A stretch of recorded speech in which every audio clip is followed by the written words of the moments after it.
Boy, oh boy, oh boy, oh boy, we got some news to share. So,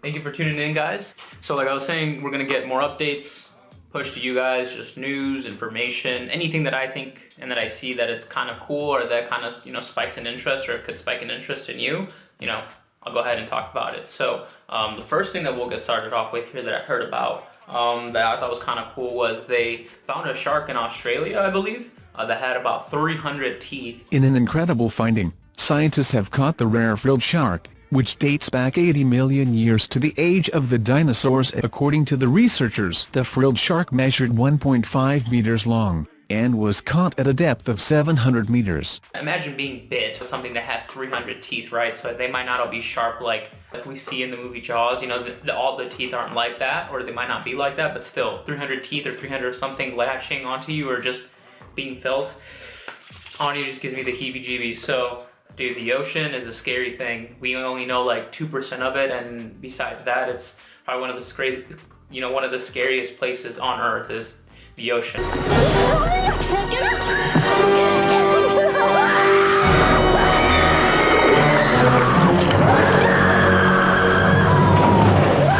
And two, do you ever feel like your phone is tracking you, or your tablet, your cell phone are just kind of tracking you and what you say? Because there's definitely been some instances and scenarios, and I'm sure you guys kind of have had the same thing, but where, for example, Sierra and I were talking about, this Philips morning light, this light that, helps you wake up in the morning. We didn't even mention that light. We were just talking about, how it would be nice in the morning to wake up and receive more of a natural light, in the room. And Philips Lighting has this device that kind of mimics, a natural tone or a natural hue, a natural light. So like 2 or 3 days later, we saw the ad on Instagram and Facebook, and I was just like, what the heck? I know that I didn't look it up on Amazon. I know that I didn't look it up because I wouldn't even refer to that one specifically. If you've ever, had that creepy experience, comment down below or like the video and share and let me know that these creepy things are also, these creepy monitoring things, security things are happening to you, because it's only going to get worse, and that's where number 2 comes in here with that TVs now might also be able to track you and cater ads specifically to you, just like Facebook, Instagram, and Google do. So the FCC potentially going to regulate or allow that here, and your TV is going to be tracking you just as much as your phone is listening in on your conversations. So be ready for that. Number 3, for all the people that are out here in Arizona, let's see what happens to Arizona. I preach that there's a lot coming for Arizona. There's a lot of good coming to Arizona, technology, business, just money, home, housing, everything. Arizona is a place to be if you're looking for a specific market or if you're just looking to grow, in my opinion. And that's why Bill Gates, and I'm sure some of his foundations and some of his people, some of his groups have decided to purchase land about the size of Tempe out here, about 45 minutes west of the I-10.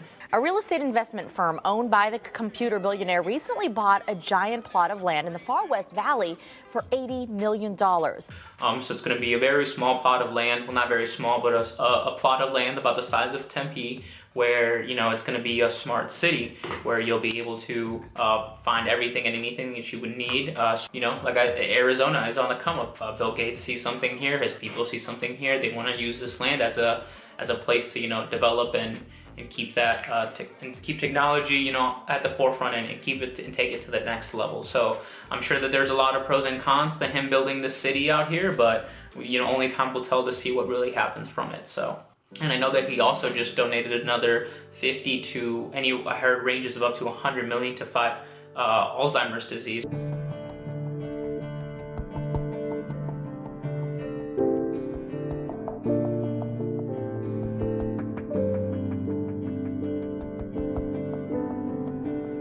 So Alzheimer's disease is, pretty big deal in America. It's a big problem. So the fact that he's, funneling all this money towards, the research is pretty awesome. So we'll see what good he does. He's done, his fair share on the earth. We'll see what happens from there. And now something, this is number 4. Here we'll tinker around the subject here very lightly, you know, very gently. It's happening a lot in Hollywood now, and you know, more and more people are coming out, and they, you know, they're feeling, you know, the power, they're feeling the energy, they're feeling the urge to come out and, you know, share and spread their message of, you know, how they feel, and just the injustices that were done to them, you know, at a young age, or at an age where, you know, they couldn't comprehend what was going on, or just in a moment where they couldn't comprehend what was going on because they didn't seem, or they didn't think, you know, it was real. It was just, and you know, they're voicing, you know, their lives and what's happened, they're experiencing, and their experiences, and what's, you know, what's happening to them, how it shaped them, and you know, how to be better people, and you know, how to work around it.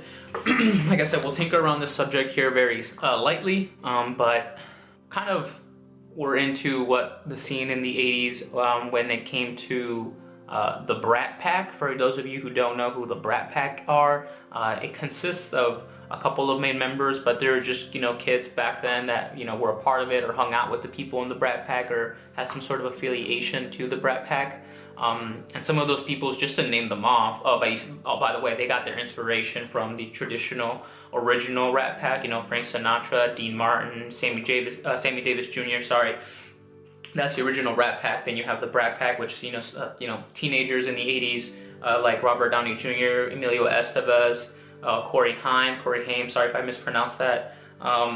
Who else? Rob Lowe. I think there was an actress from the Goonies that was, you know, part of the Brat Pack as well. So, oh, Demi Moore as well. And if you haven't seen one of my other videos on Demi Moore, man, I am not the biggest fan, honestly, of Demi Moore. She's kind of she's tried to stand up for right things, or for the right cause, right? But maybe that was because it's covering something else from her past, or I don't know. Just me personally, if you want to see why I don't, you know, I'm not a big fan of her, go watch one of my previous videos. You'll see it. It has to, in reference to Ashton Kutcher. You know, they were once married, so they funded an organization to help, you know, reduce child trafficking and sex trafficking, things like that. But Corey Feldman has come out against, you know, big name and big time Hollywood accusers of, you know, molestation, harassment, assault, you know, those types of things.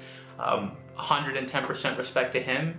That takes a lot. You know, I can never imagine, up until I assume, you know, you're put in that position, what it's like to hold something like that and hold it in, and not be able to share it with the world and tell people, or tell someone about it. Tell someone that, you know, is supposed to make you feel safer, make you feel like you deserve justice, and you feel like you can't tell them because this, you know, this Andy Pop, whatever, what was his name? They would hang out at this place called Alfie's Soda Pop Club. It's the one where he climbed to the 9th floor of Hollywood's Mondrian Hotel, clutching a bottle of black cherry soda. And well, see for yourself.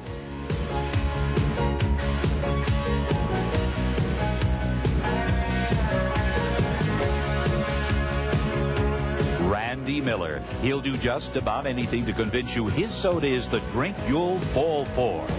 Where, you know, it was a club exclusively, you know, for teenagers and mainly kids in our age, where, you know, they would drink soda pop. And, you know, one of their big commercials was one of the kids, you know, jumping off of the balcony, lands in a pool at this hotel, you know, has his New York seltzer pop in 10 different flavors, and he drinks it. Commercial shot perfect. It was the craziest thing. Perfect campaign.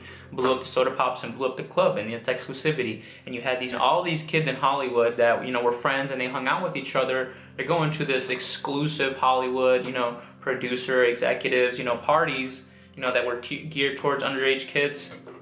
You never know what could have happened there. You know, only those kids, you know, really know what happened, and the perpetrators of those acts. So yeah, sad stuff. But, you know, what about them? If you have something to say, if you can be a strong force in fighting that side and being the counterpoint, I feel like, you know, talk to someone and see if they can support you getting to that level, or to get you to reach that level, because some people, you know, might just need that little push to, you know, push them over the edge to confront their fears. And, you know, maybe some of these people in the Brat Pack, you know, are afraid to confront their fears, and Corey Feldman, you know, was one of the first. So congratulations to him, and good for him for coming out and, you know, standing up for what he believes in. So, you know, bravo to Corey Feldman there. And last but not least, to brighten it up here, fact number 5. This one's a good one here. I don't remember how I came upon it or how I stumbled upon it. Basically, Illumination Studios is basically Universal, and if you know Universal Studios, they are basically the creators of Minions, aka Illumination Studios. They were the big Hollywood, you know, producer here, whoever they are.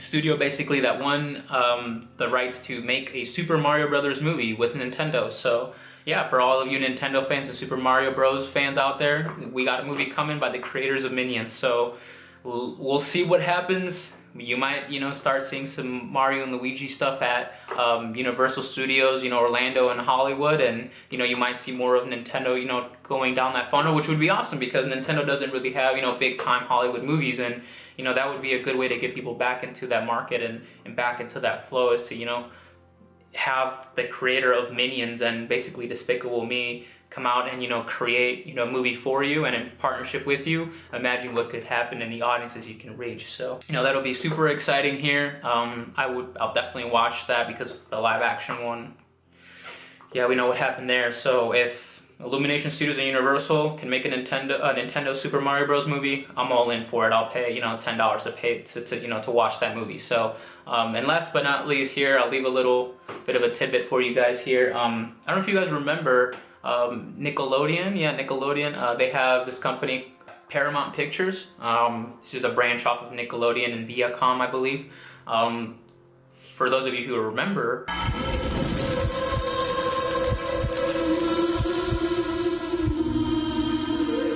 Are You Afraid of the Dark apparently has the green light with the director or the screenwriter for the movie It.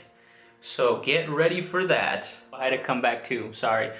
But Sierra just literally sent me this picture because we were at the mall. She was trying to look for a necklace that had my Zodiac sign on it, about a week or two ago.